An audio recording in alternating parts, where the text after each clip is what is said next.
Hello everyone. Now we will discuss about the topic temperature is an ecological factor. That is how the temperature is acting as ecological factor. First of all, how the temperature is affecting on the different parameters of the ecosystem we have to discuss now. Here temperature is an ecological factor we are saying, and this all the statements which we are actually they supports the temperature as an ecological factor. First thing actually temperature always affects on the lakes we are saying. How the temperature is affects on the lake actually, mainly the concept is stratification. Mainly the concept is what? Stratification. Very important question for the 4 marks also. Stratification, it means what? Change in the temperature particularly, and formation of the different thermal zones in the lake by the change of temperature we are calling as what? Stratification here. Here stratification is of two types again. Thermal summer stratification we had. Summer stratification. If you see the simple summer stratification, if you are taking it as a lake here particularly, here what is happening in the lake? Three layers are created. Particularly. The upper layer always we are calling as a epilimnion. Middle is thermocline, and the last thermal layer we are calling as what? Hypolimnion. In the summer season, what is happening, as the heat is more, as the temperature is more, upper layer of the water in the lake is consisting of how much temperature here? 21 to 25 degrees Celsius, right? Thermocline will be always 9 degrees Celsius we are calling, and hypolimnion always 4 to 7 degrees Celsius. That means actually what is happening, the oxygen rich warm water is present in the upper layer, which has a temperature ranging the temperature from 21 to 25. That layer we are calling as epilimnion layer. When we are going deep into the lake here, for every 1 meter what is happening, 1 degree Celsius temperature is decreasing. Hence in the middle layer thermocline is consisting of what? 9 degrees Celsius. The inner layer, which is less oxygen rich, right, and then high density water which is present here, that is a hypolimnion layer, it is 4 to 7 degrees Celsius. This is a summer stratification. What is stratification? In the same lake only we are getting three different layers of three different temperatures here, of three different conditions. That thing we are calling as what? Summer stratification. And what is winter stratification here?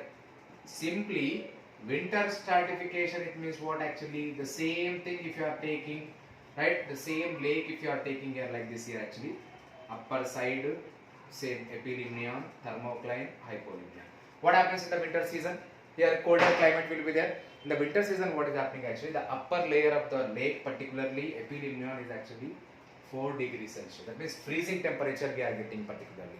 And below that freezing temperature what is happening here? Temperature is increasing. When we are going down in the summer stratification, temperature is decreasing. Here in the winter stratification what is happening? Temperature is increasing here when we are going down, because upper layer is consisting of what? Upper layer is consisting of a density water here, that means frozen water. When we are going down, temperature is increasing here. This is about the winter stratification. Dimictic lakes are the lakes which they are showing the two conditions here. That is the dimictic lakes we are saying. This is about the effect of temperature on the lakes particularly. Now biological effects of temperature here. What are the biological effects here? That means biological effects mainly consisting of what? Biological effects mainly consisting of a euryhaline and and then eurythermal and then stenothermal organisms we are saying particularly. Eurythermal organisms and stenothermal organisms. Eurythermal organisms are the organisms they can tolerate the higher temperature fluctuations. They can tolerate the temperature fluctuations. The organisms which has a capacity to tolerate the temperature fluctuations, that organisms we are calling as what? Eurythermal organisms. The organisms which can't tolerate the temperature fluctuations, that organisms we are calling as what? Stenothermal organisms. These two we are including in the biological effect. That means biologically temperature is affecting the organisms particularly to carry out their metabolic activities particularly. Then temperature effect on the metabolism. Here temperature effect on the metabolism means what? Metabolism here, right? Remember the point always here, at the optimum temperature only the metabolism is carried normally at the optimum temperature. When the maximum higher temperature, when the temperature is more than maximum effective temperature, when the temperature is more than maximum effective temperature, then what will happen? It leads to heat coma. it leads to heat coma. When the temperature we are increasing beyond the point of the maximum effective temperature, then what is happening? The organisms are suffered to what? Heat coma here. When we are decreasing the temperature less than the minimum effective temperature, then what will happen actually? The organisms are suffered from the chill coma. That means as temperature is less, cold conditions are there, chill coma we are saying. These two we are including in what? Effect of the temperature on the metabolism here, right? That means what is the last point we got here? What is the conclusion we got here? At the optimum temperature only organisms carry out their metabolic activities perfectly. Then Van 't Hoff's rule. Van 't Hoff's rule, it means what? For every 10 degrees Celsius, for every increase in 10 degrees Celsius, what is happening here? Metabolic activities or metabolism is doubled here. For every 10 degrees Celsius decrease in temperature, what will happen? Metabolic activities will be halved here. If you say about the Van 't Hoff's rule here, actually Van 't Hoff's rule is equal to what? Rate of reaction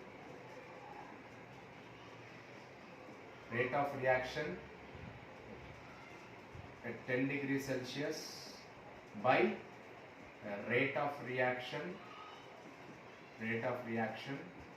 at x minus 10 degrees Celsius. That means for every 10 degrees Celsius, what is happening here? Metabolic activities are doubled. For every 10 degrees Celsius decrease in the temperature, what is happening? Metabolic activities are halved here. That is the Van 't Hoff's rule here. Cyclomorphosis, it means what? Change of shape according to the temperature. It is performed, it is shown by the Daphnia also called as water flea, right? Daphnia, which is living in the water, it is aquatic here. In the summer season or winter season, what is happening? It is changing its head shape or hood shape here, like helmet in the summer. And based on the living conditions here, actually what is happening? Daphnia is changing its shape. That's why we are calling as a cyclomorphosis. Year long, what is happening? It is changing its shape to survive in the summer, winter, all these things here. That is the cyclomorphosis. It is shown by the Daphnia, we are saying. Then temperature adaptations here. Temperature adaptations is mainly explained by the Weizmann's rule and Allen's rule. According to temperature, we have to adapt. According to temperature, what is happening? We have to adapt here. That phenomena we are calling as what? That phenomena we are calling as a temperature adaptations here. Weizmann's rule always indicates what here. According to Weizmann, what the Weizmann is showing actually, surface area to body volume ratio. Always the surface area should be less compared to the body volume ratio. If the organisms which are living in a colder climate, if their body is lesser size, what will happen actually? It will actually conserve the heat here. It will not allow the heat to go out of the body. That's why the organisms which are living in the colder area, they should be consisting of a less surface area, right? When they are consisting of less surface area, what will happen? They can conserve the heat here when compared to the body volume ratio here, right? It is according to the Weizmann's rule.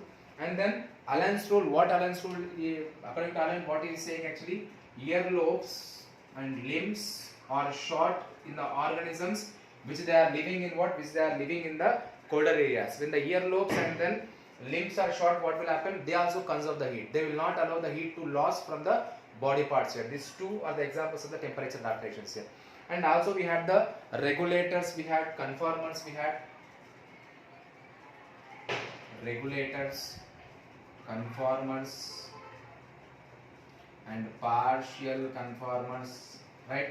Then migrators, we had all these things here. Actually, what is the regulators here actually? Regulators are the organisms which can tolerate the temperature fluctuation, which can adapt according to the environment here. That are the regulators we are saying.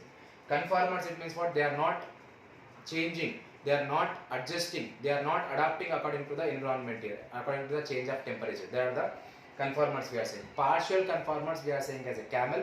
They are changing according to what? According to the particular conditions which they had here, right?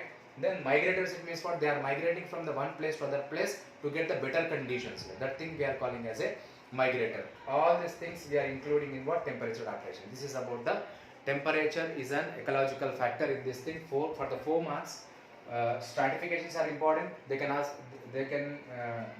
as for 4 marks questions here. Stratification, summer and winter stratification. Van 't Hoff's rule can be asked as a 4 marks question, and cyclomorphosis can be asked as a 4 marks question here, right? Can be asked as a 4 marks question. This is about the temperature is an ecological factor.